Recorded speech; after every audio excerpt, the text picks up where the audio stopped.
Thanks, Will. You good? No? Yeah, good, mate. Yeah. Kurtley, what's it like to be back in Wallabies camp? Yeah, really humbled to be back in the mix, and excited to be playing under Joe.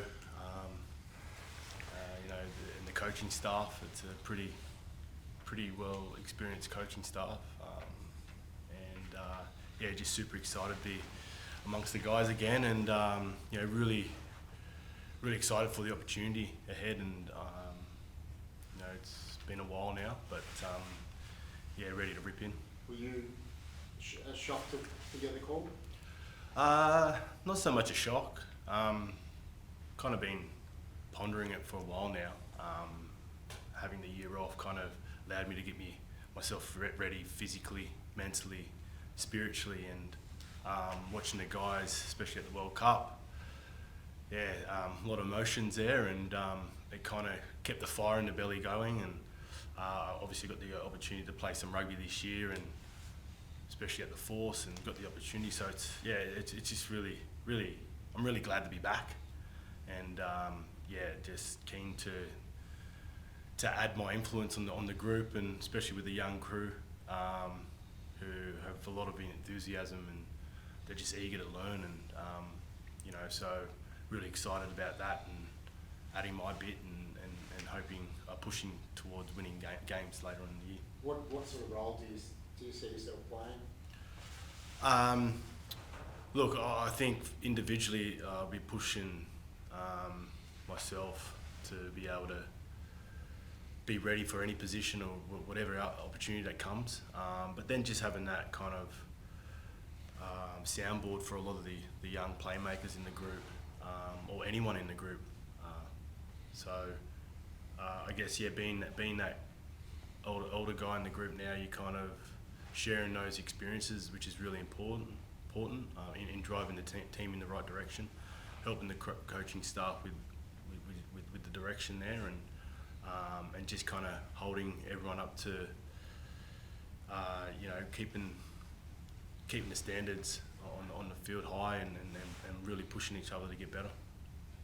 Okay, there was a guys we spoke to yesterday. They were waiting by the computer, hoping the email was going to drop. For here, you've got 2 kids now. So, did you have time to even think about when the email was going to land? Yeah, I was actually out at the park with my little fella, so he's keeping me busy. It's always an anxious wait to see if you're selected or not. Been around for this long. I don't know where you were, Slips. Actually, you might have been driving up on the highway, I think. No, I was trying. Oh, you're trying. And once the email came through, it was obviously a lot of excitement, not only for myself but my family. Shone a lot of light on that. They've been huge support throughout the past 18 months, and forever grateful for their support in helping me get back to the top. Were there any tears? Yeah, a little emotion, mate. Mixed emotions.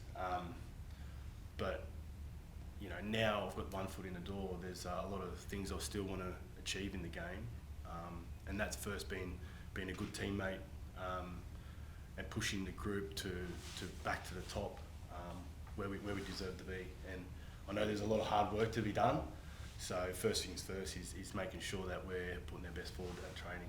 In your darkest kind of days, did you think that you'd ever get this opportunity again to be in a Wallabies environment? Yeah, I'd always back myself, although you'd think at the time it's a long shot, but a lot of self-belief and a lot of training on my own, just allowed me to kind of put myself in the best spot, mentally and physically, and having the right people around me as well really helped. And here we are now. You basically just played fullback for the Force. Back in the past, you played a lot of 10 and 12. Do you still see yourself being able to potentially do that? And guys like Willie LaRue, who used to play with you, do they serve as inspiration as well, knowing that guys that are 34, 35 can still play and still cut it at international rugby? Yeah, absolutely. If the fire wasn't in the belly, I don't think I'd be sitting here. So if I didn't think I could add anything, it'd be a different different story. But you know, having time away and having, I guess, having that experience under my belt allows me to come back and put my best foot forward for the group. And you know, I had to prove that at Super Rugby level at the Force this year, and I really enjoyed my time over there working with those guys, and hopefully I can do the same thing here at this level. During last year's World Cup, were you just watching at home? Yeah, watching at home. Yeah, heartbreaking stuff. It's and I think that's also a big thing for me to kind of be able to come back and really help the game go forward and push forward. And you know, there's so much potential here in this group. I thought Super Rugby this year, there was some glimpses of some really exciting rugby, and it shows what we could do individually, but also as a team. And I think you know, with the opportunity coming around with Wales and Georgia, I think there's a great opportunity for us to really showcase what we're about this year, and hopefully we can kind of change a lot of the perception out there that's on us. Sleeps, were you surprised at all to see KB's name coming out? I wasn't surprised. I was more proud. You know, KB's been a player that I've played most of my career with, and not only is he the oldest in the squad. He had to throw that in. Keeps it pretty happy for me, but just his experience and, you know, the way he's come back and from a bit of adversity, and the way he's gone about his business, and you know, he's put himself first. He's got himself ready. He's playing some good rugby, and he's just going to add a lot of value for the group. You had your own adversity. Like, how can that change a player? And give another go. I guess everyone's different, but I think you know, it probably brings you back to earth a bit. You know, makes you work out what's important for you, and not taking things, you know, that are really special for granted. So everyone's got their own journey, and you know, everyone goes through life challenges and whatnot, and some really good things as well. It's you know, just trying to be consistent through that and making sure you come out better. One of the things we spoke about last year, the World Cup, there wasn't much experience. Having KB at 95 caps, like, what are some of the things that you can like already see in terms of having someone like a Kurtley in the group, what he does on and off the field? Well, the first thing's his voice. You know, you walk into the room and KB's voice is probably the one you're going to hear the most. I wouldn't say he's the loudest, but he talks with a lot of ownership about what he's talking about. So, you know, for any young player looking up and seeing someone like Kurtley in the room, they're going to listen to him. So we've only been together for a day, but I can see moving forward that someone like Kurtley in this group will flourish. Well, how's your calf going? The calf's going well. I ran pretty well end of last week, so no, it was disappointing not to play for the Brumbies in that semi-final, but at the end of the day, it was probably the right call not to play. But I'm confident it's at a point now where I can push it. The opportunity to get another crack at Wales, like, where does that Beating and Leon, where does that kind of sit in terms of memories and ones that you want to get past, and then be able to kind of come out and then, you know, beat them the time after you play? Yeah, look, you know, this group's made a point that we're going to look forward, but you know, having an understanding of what's happened in the past as well. So, you know, last year was disappointing. Everyone knows that. The whole country knew that. So we, you know, the Welsh have obviously had a tough Six Nations as well. So they're a team that's been pretty consistent with their team selections. And yes, they got the wood over us big time last year, and we're expecting a pretty physical game coming down here to Australia. So it's you know, we don't want to look too far back. You know, we've got a new coaching staff. There's quite a few new players in the squad, so a lot of players weren't actually there. But yeah, it's a disappointing result from last year, and one we want to fix. The coaching structure on the whole, like last year was here, there and everywhere. Like, do you get more confidence immediately knowing the guys, the pedigree and that coaching staff now? I think as a playing group, like, we've got full confidence in the staff that have been put together. I think Joe's done a great job in bringing individual staff, whether they're from Australia or New Zealand or across the world. But as a playing group, we're really confident. We can't wait to work with them. What have you noticed? You guys had a bit of a training around earlier. What have you already noticed in terms of Joe and what it's like on the training pad? It's great. It's good. The way he kind of talks about certain aspects of the game, especially around the attacking ruck. I mean, it's simple, but kind of emphasises the importance of that work and allowing us to play how we want to play. So, it's the first thing we kind of got stuck into, but it's pretty honest, tells you how it is, and I think a lot of guys were able to kind of pick up on that and move forward. James, it'll be the first time a lot of the younger players have been introduced to someone like Lord coming into the mix. What does he add as a reintroduced member of the squad, especially for the younger forwards? Experience, a loud voice. He gives you very clear instructions of what he wants. He's a coach who's coached across the world. He's been around, God knows how many years, but he's a very relatable coach. So a lot of the players really enjoy being coached by Lord, and you know what you're going to get from him, and that's probably the best thing for a player is to know what you're going to get, and he'll give you that in spades. A lot of detail through this week. It's a pretty short turnaround. How does it look through this next training block? Yeah, well, we've only got 4 days. It's really not that long. The runway into the first game is minimal, so we've got 5 teams coming into one team. We've got to make that happen pretty quickly, and on top of that, we've got new staff, new players, so there's a lot of work to do, and we've started on that as well. So I guess as a playing group, we know what's in front of us. It's been laid out. There's a lot of work, a lot of detail to get across, but we're confident that we'll be in a position come next weekend that we'll be ready. And leadership a big part of that short turnaround and directing the team as well. Has there been discussion about the leadership group and your role in it?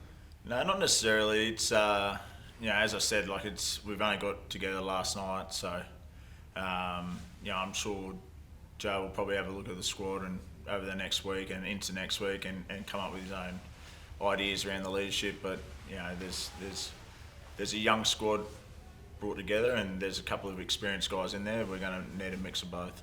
And Dave got just over any he used to get the guitar out, he used to get the cattle prod out. What's Joe Schmidt doing? What's he doing on a first night of introduction? What did that even involve? First night most of it was just going around and getting to know everyone. There's a lot of players in there that haven't met each other, staff included. I think just setting the expectation was what we spoke about, what kind of where we're perceived at and where we want to be perceived at and how we're going to make that happen. So that's pretty much what we spoke about last night for a start. Okay. Guys online, is there anything you'd like to cover off? Yeah, I've got a question. Is that all right, Marty? Or Yeah, do you want go. anyone else can go before me if you want? There you go, Johnny. Kurtley, how are you? First question from me is, obviously you went really well at the Force this season. Is there any news really on where you want to be next year? Obviously the season's over and you're back in the Wallabies. Are you looking to stay at the Force, or you're keeping your options open? Yeah, I really enjoyed my time at the Force, and I think I've mentioned, a big carrot would be a part of another crack at the British and Irish Lions tour. So, and if that's got to be at the Force and then work my way through there, then yeah, that'll be great. But we're still in negotiations at the moment. Yeah, and the second question from me is, it's been a while, 2021 I think the last cap was actually against Wales. Can you just tell us, you're back in the polo shirt, we can tell how happy you are to be there. What does it mean to pull on that national jumper for you yourself? When you're kind of sitting out on the sidelines for a long stint, you certainly learn to appreciate what you have and how special the Wallaby jerseys is, representing your country in front of your family and friends at the top level is the ultimate. It's the pinnacle of the game, and it's just an absolute honour. And whilst you can still do it, and you feel like you can still do it, that's always the motivation, is to prove yourself against the best in your country, but then also internationally. And it's very special to be able to represent your country, and I'm really excited to be back in the mix again.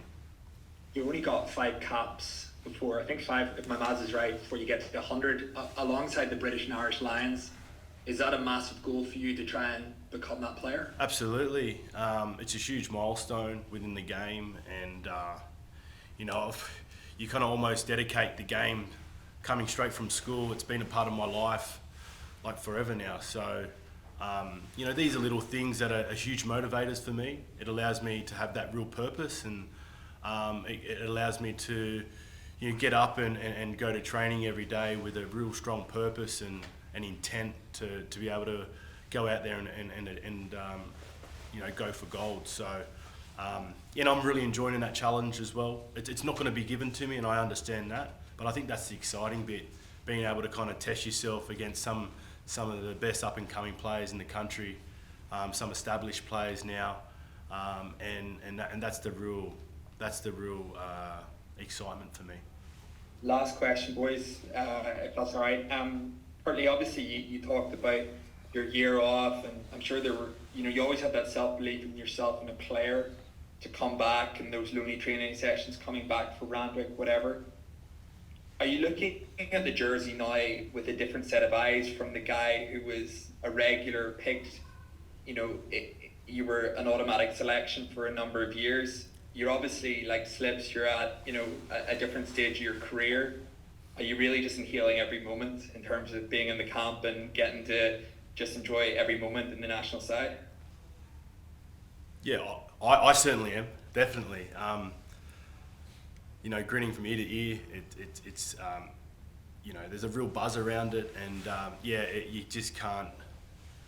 You just it's the best, mate. So and just whilst you're kind of here, you want to make the most of it, and you want to make sure you're adding to the group. You want to make sure that you're bringing the best version of yourself to be able to influence the group the best way you can to be able to get the right results you want. Anything further on the line, guys? We've got a couple of minutes. Yeah, just had a few for James, if that was all good. Mate, just wanted to pick your brain about Alex Hodgman's inclusion in the squad, and just having a forward who's come through the New Zealand pathways, played for the All Blacks, and just grown up with a very different education of forward play at this sort of level. What sort of benefits or incentives you see as having that around the group? I think, it's a great inclusion for us. It's another stack of experience that we're injecting into the squad. Overall it's a relatively young playing group, so to have someone with experience like Alex, will only help us. He's been around, he's played for the All Blacks, so it's a little bit different having him in the green and gold now, but I've only really gotten to know him in the last day, so he's a great man, and I'm looking forward to working with him. And I know you've been down south for a while now, but just as a good Queensland boy, there's about half the forwards selected or coming out of the Reds program here. So I guess just watching from afar, what have you sort of seen in the Reds style of forward play that's led to this representation? And can that cohesion translate over to the international game, or is there a bit more to it than that?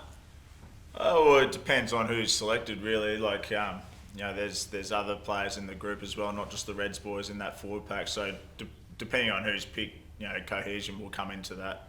But from watching, I was really impressed with the Reds this year. I thought their forward work was really slick, and they really worked hard. Their breakdown set piece, so rightly so, they've been rewarded pretty heavily in the Wallabies squad. So it's been great to watch. Certain players really stood out for me. And just last one from me, we just chatted about Kurtley's cap milestone there. I guess you've got one of your own insights. You're on track to be our most capped Wallaby. Just you've been around the game for a while now. How much longer do you have at this level, do you think? Like, are you more of a day-to-day sort of person, or have you really circled off that Lions tour as a good opportunity for you? Oh yeah, there might have been a circle on the calendar, but you just never know. It's kind of like what Kurtley said. You just don't know when your last game is going to happen. So yeah, like talking about how special it is. That's what's special about it. You don't know. You don't know. I'm not guaranteed to play next week. I'm not guaranteed to play another game. So you get given an opportunity. To hit a milestone, it is great, and when you get there, that's when I'll probably think more about it. But just like Kurtley said, you still got to get there. So I'll take it week by week. I'll always put my best into the jersey, so we'll see what happens.